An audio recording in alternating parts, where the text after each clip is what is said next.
Бында менә Гөлсен апаның капка төбенә хәтле җитте. Да. Что-то.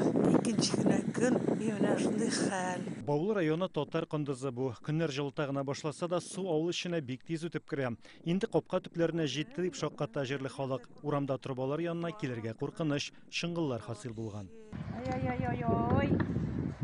Кырлар бүген әнә шулай күлләргә әйләнгән. Бу кадрларны төшерүчеләр Нурлат районы халкы. Аксымлы авылында ишек алларында йөзеп йөрерлек су. Хәер, монда машиналар көймәне хәтерләтә.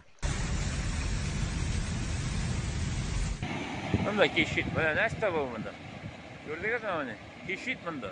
Чүпрәл районы Иске Шаймырза авылында халык урам аша чыга алмыйча аптырап басып тора. Кечкенә генә инешләр санаулы көннәр эчендә зур елгаларга әйләнеп, торак пунктларга үтеп кергән. Су гына түгел, ләм белән бергә.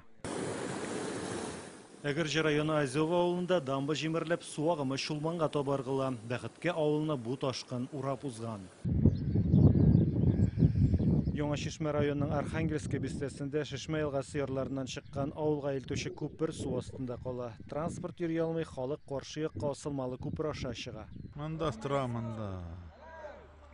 Монда страм полный монда. Бу районы 40 Садак авылында суның биеклеге метр ярымга җиткән. Авылда нигездә өлкәннәр яши, алар хәтта кибеткә дә бара алмый ди җирле халык.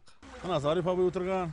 Ғыруратлы ятақас, урамда күрәсен яз. Кем өчендер язгы ташу илһам чыганагыда. Мисал өчен Апас районы Танай-Турай авылында ике ханым урамга чыгар өчен капка төбенә көймә түгел трактор чакырткан һәм Илсөя Бәдретдинова җырын яңгыратып, авыл урамыннан җилдертеп йөриләр. Радио Гыймаев, Яңа Гасыр каналы. Бүген бар да шулай булса, иртәгә дә өмет бар.